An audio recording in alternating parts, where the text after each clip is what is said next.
Selamat siang pemirsa, Breaking News kembali hadir menyapa Anda pada hari ini. Di sini saya akan menyampaikan kabar terbaru mengenai hasil demonstrasi pada tanggal 11 April 2022 di Cianjur. Bersama saya Rafika Nurul Fadila, inilah Breaking News selengkapnya. 3 tuntutan demo mahasiswa di Cianjur pada hari Senin tanggal 11 April 2022. Mahasiswa di Cianjur menggelar demonstrasi di gedung DPRD di Cianjur.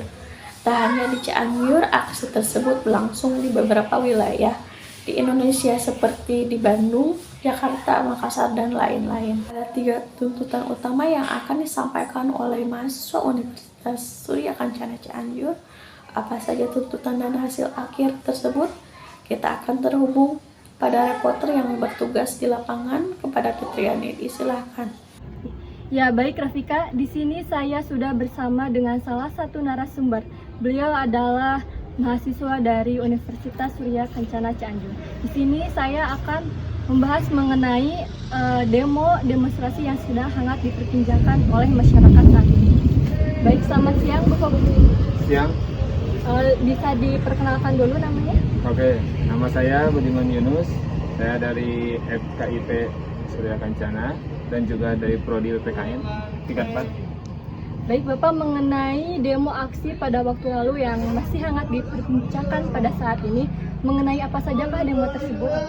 Banyak tuntutan dari masyarakat, tentunya masyarakat ini ada mahasiswa, ini ada berbeda, ada juga dari mahasiswa itu kan seluruh Indonesia nih, BMSI, dan tapi ini untuk di unsur, untuk di Cianjur ini, untuk kawasan Cianjur, berbagai universitas, yaitu ada berbagai tuntutan.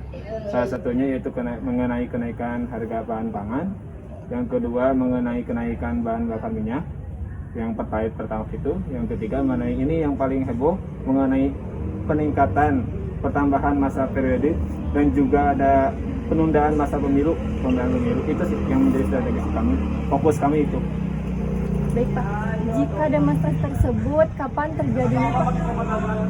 Terjadinya ini ada kolaborasi dulu dari berbagai BM di seluruh Indonesia, berbagai universitas. Ini BMSI, tapi untuk di Cianjur ini ada karena himbauan dari BMSI juga, dari koordinator pusat, bahwa tanggal 11 April itu diadakan untuk demonstrasi di berbagai daerah. Karena kami di Cianjur tidak bisa ke pusat ke DPR RI, maka kami ke DPRD di kawasan Cianjur. Ini dari berbagai universitas.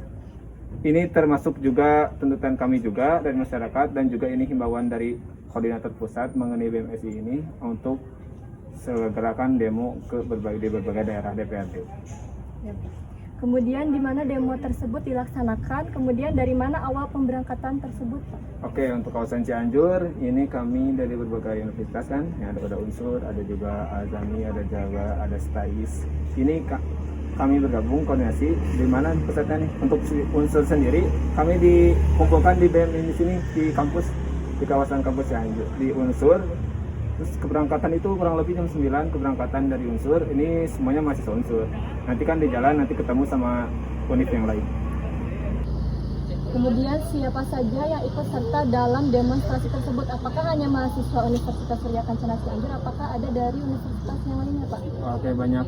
Yang pertama ini jelas pasti unsur. Yang kedua ada juga Azami. Yang ketiga ada juga dari Stisnu. Ada juga yang lain ini karena kemarin dari ini nih dari Unpi tapi nggak jadi ikut.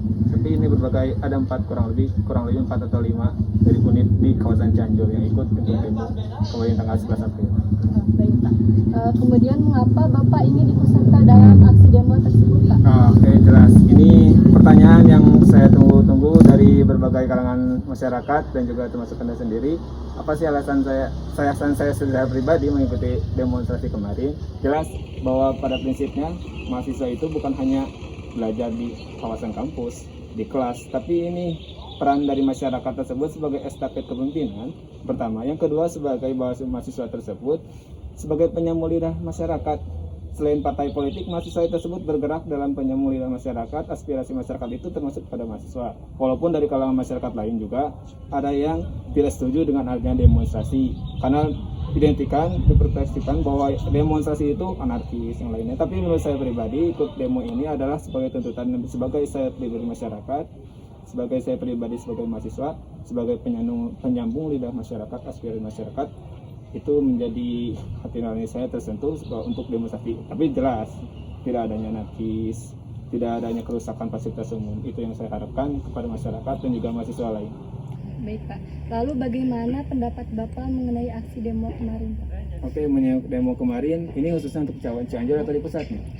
Dua-duanya Bang. Kedua-duanya. Oke, untuk di pusat sendiri itu lancar-lancar aman jaya ya, dari berbagai universitas itu termasuk ke pusat. Tapi ini juga mungkin ada kemarin ya, ada sebuah tragedi ya, ada pihak tertentu ya, ada Armando yang dipukuli. Itu di luar skenario kami. Itu sebenarnya di pusat itu baik-baik aja, aman, lancar. Itu sore hari ketika kejadian yang tidak diinginkan, kekerasan. Tapi untuk yang di Cianjur kemarin lancar saja, dari awal pemberangkatan jam 9, 10, 11, dan di lokasi kurang lebih jam 11 kurang lebih ada orasi dulu dari berbagai unit, aman-aman saja sampai pulang. Jadi awal keberangkatan sampai pulang kembali aman saja, walaupun ada pihak lain, mungkin ada penyusup mungkin aja ya, tapi dihalangi sama Pak polisi, nggak boleh ikut. Baik, Aman. lalu harapan Bapak dari demo tersebut bagaimana Pak? Harapan dari demo dimanapun, kapanpun, siapapun yang demo jelas harus mengikuti prosedur tertentu. Ada juga keamanan di masyarakat, tidak merusak fasilitas umum. Ada pemberitahuan, bukan perizinan ke polisi, ada pemberitahuan kepada polisi 3 hari sebelum. Tidak merusak fasilitas umum, tidak ada kekerasan anarkis, tidak juga bakar-bakar, yang lain-lain. Jelas demonstrasi itu tersebut harus ada di Indonesia, harus tetap ada. Karena sebagai salah satu prinsip dari demokrasi harus adanya kebebasan berpendapat dari semua kalangan masyarakat. Pak, kalau begitu terima kasih Pak waktunya. Oke, sama-sama. Saya kembalikan kepada Rafika Nurul Fadila di studio.